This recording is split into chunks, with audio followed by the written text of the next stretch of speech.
उनका प्रश्न ये है कि पहले आप प्रश्न को गौर से सुन लें। कहती है, यह जो हम कथा कीर्तन जब तप ध्यान और यज्ञ जो करते हैं, गुरु धारण करते हैं, गुरु मंत्र धारण करते हैं और उस मंत्र को जपते रहते हैं तो इससे हमें क्या लाभ होता है। तो हमने कहा कि हम अपने जीवन में कई बंधनों में बंधे हुए हैं। बच्चे का जन्म होता है तो जो बड़े लोग उसके पास होते हैं, उसके कान पर, पहले तो ऐसे करती थी माताएं कि उनके हाथ में अगर ऐसी अंगूठी है, फिगर जैसे कहते हैं आप लोग भी कहते हैं, तो उसको खोल कर सहज से बच्चे की जीवा पर भगवान का नाम लिख देती थी। या तो स्पेशल उन्होंने कोई ऐसी चीज बनाई होती थी, है? सोने की या चांदी की कोई ऐसी चीज बनवाई होती थी कि जिससे वो एक तार छोटी सी ले, उससे वो बच्चे की जीवा में नाम लिख सके। पहले तो लिखते थे, लेकिन अब डॉक्टर कहते हैं कि आजकल असली कुछ भी नहीं है, इन्फेक्शन हो सकता है, तो ये सब नहीं करना, तो अब नहीं करने देते डॉक्टर लोग।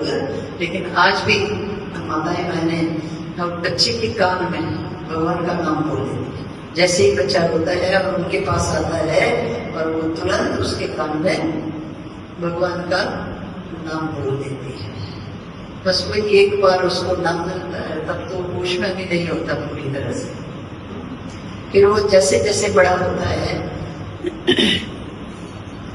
तो घर के लोग अपना अपना परिचय करवाने लगते हैं।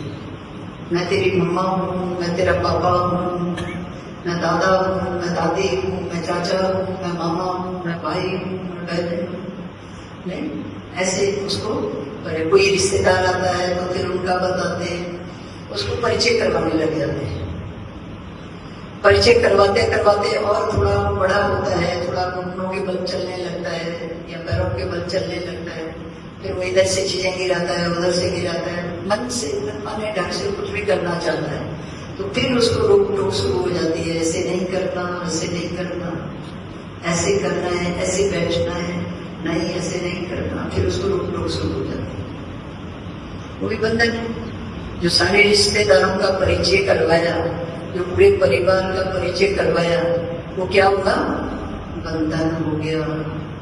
ये मेरी माँ है, ये मेरे पापा है, दादू है, दादी है, बड़ा है, सबके साथ बंध गए। और फिर ये भी नहीं करना, वो भी नहीं करना, उसको रोक टोक करके अब वो अपने मन से कुछ कर ही नहीं सकता। कुछ करने लगता है तो माँ की तरफ देखता है, रोकेगी तो नहीं, रोकेगी तो नहीं, दादी की तरफ देखता है, कौन रोकेगा? अब वो भी माँ भी उसको बांध देते हैं तो अपने मन से कुछ नहीं कर सकता। अब धीरे धीरे उसकी सोचने और समझने की क्षमता जितनी होनी चाहिए उतनी नहीं होती। वो बंधनों में बंधता चला जाता है और थोड़ा बड़ा होता है तो फिर उसको कहा जाता है कि तुझे स्कूल जाना है, पढ़ना है, पढ़ना है, पढ़ना है। अब बच्चे को लगता है कि मुझे स्कूल जाना है और पढ़ना है, उस तरफ उसका ध्यान हो जाता है, स्कूल जाना है, स्कूल जाना है, पढ़ना है, पढ़ना है, पढ़ना है। पढ़ता पढ़ता फिर थोड़ा सा और बड़ा हो जाता है तो फिर उसको कहा जाता है कि तुम्हें किस लिए पढ़ना है? पैसा कमाना है, बड़ा ऑफिसर बनना है, कोई बड़ा काम करना है, कोई बड़ा बिजनेस करना है। नहीं करते हो ना? ऐसे ही तो चल रहा है संसार में, ऐसे सब करते हैं।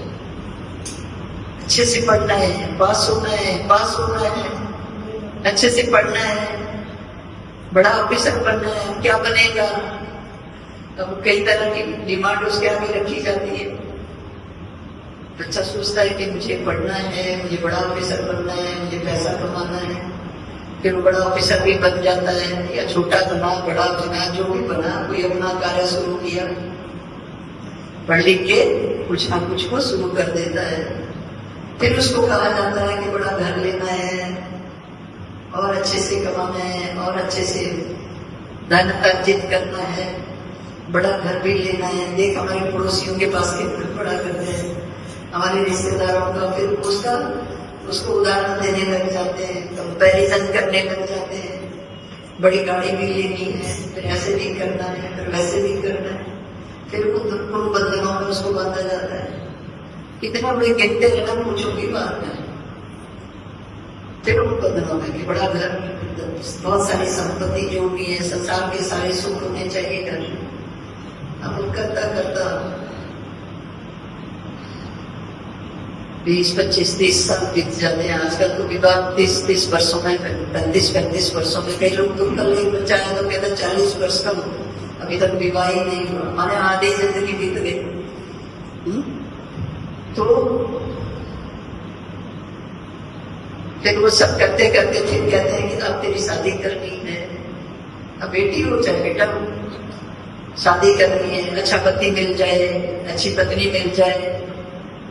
अब फिर उसकी तलाश में फिर पत्नी अच्छी मिल गई, विवाह हो गया, पत्नी अच्छी मिल गई, थोड़े दिन तो बढ़िया रहे प्रेम से। थोड़े दिन के बाद कलेश शुरू हो गया। कलेश करते करते वो परेशान, कितना बड़ा घर बनाया, किस लिए बनाया? पत्नी तो क्रोधी है, विरोधी है, कलेश करने वाली है। पति तो शराब पीने वाला है, इतने बड़े घर में आए लेकिन इसका क्या लाभ? ये तो शराब पीता है, ये तो गाली देता है, ये तो मारता है। नहीं तो फिर बंधनों में बंधते चले जाते हैं, आगे बढ़ने के बजाय पीछे को वापस शुरू हो जाते हैं।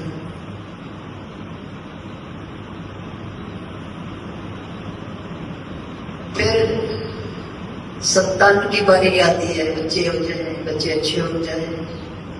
ऐसे करते करते आधा जीवन, आधा क्या तकरीबन जीवन बीती जाता है।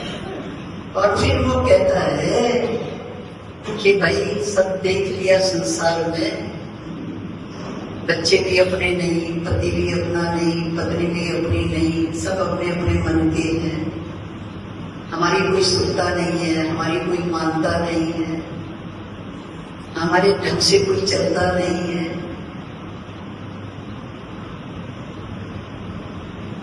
फिर वो परेशान होता है। फिर वो कहता है कोई अध्यात्म गुरु मिल जाए, कोई गुरु अच्छा मिल जाए जो मेरे मन को शांति दे। मुझे शांति चाहिए, मैं बहुत परेशान हो गया हूँ, मैं बहुत परेशान हो गई हूँ। चलो कहीं अच्छी जगह चले, कहीं संतों के सानिध्य में चले, संत कोई ऐसा मार्ग बता दे जिससे मेरे मन को शांति मिले। अब संतों के पास जाकर रोते हैं कि ये हुआ तो वो हुआ, जिंदगी में सारे जितना जो कुछ घटित होता है सब बताया जाता है। मन की शांति चाहिए, मन परेशान है।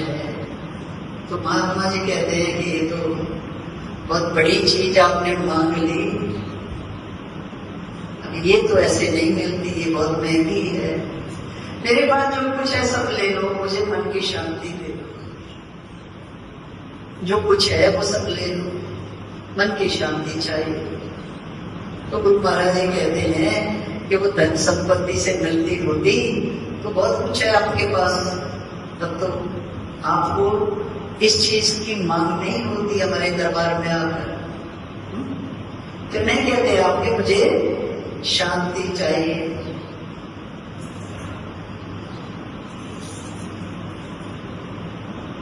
क्या करूं, कैसे करूं, मार्गदर्शन करो, कैसे शांति मिलेगी, उसके लिए मुझे क्या करना होगा? तो कहते हैं उसके लिए आपको जप करना होगा, तप करना होगा, ध्यान करना होगा, नाम जपना होगा। ये प्रश्न तो पूछा गया कि सब करने से हमें क्या लाभ है। तो जब सब तरफ से सब बंधनों में बंध कर जब हम थक जाते हैं तो फिर हम गुरु महाराज जी के पास आते हैं। अब वो धीरे धीरे फिर उन बंधनों को खोलने का प्रयास करते हैं। अब संसार के जो बंधन है वो यूं समझ लो कि एक रस्सी है, उस रस्सी से हम बंधे हुए हैं। अब उस रस्सी को काटने का प्रयास हम करते हैं कि ये कट जाए, इस बंधन से हम छूट जाए। लेकिन सब देख लिया, सब अनुभव हो गया, तो धीरे धीरे उस रस्सी को तो दांतों से ही काट देता है। रस्सी वाला बंधन कट गया, समाज में कुछ नहीं है, संसार में कुछ नहीं है, ये सब माया है, ये सब धोखा है। उस बंधन से वो ऊपर उठ जाता है, बाहर निकल आता है। फिर हो गया परिवार का बंधन, पत्नी है, पति है, बच्चे हैं। अब वो जो बंधन है वो तो ऐसे मोटी मोटी कड़ियों से बांधा हुआ है। अब उस बंधन से कैसे छूटे?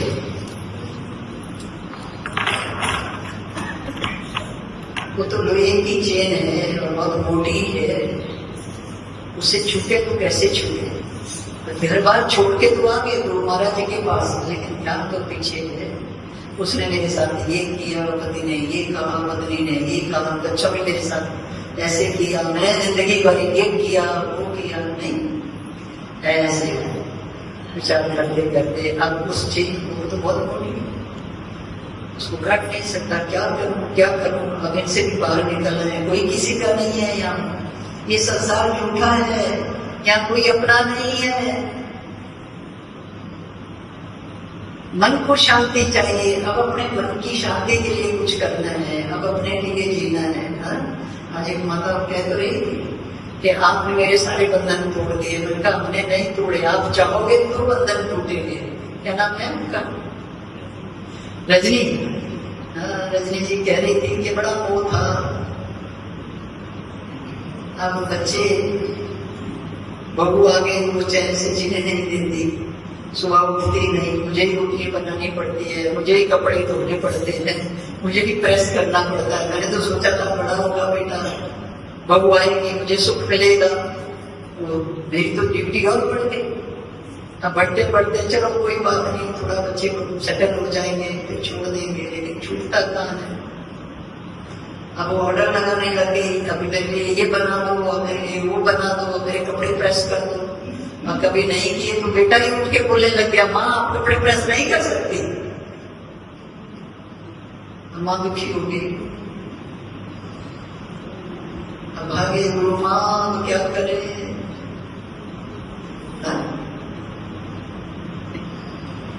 तो फिर थोड़े समय के बाद वो प्रेग्नेंट हो गई, बच्चा अपने वाला हो गया।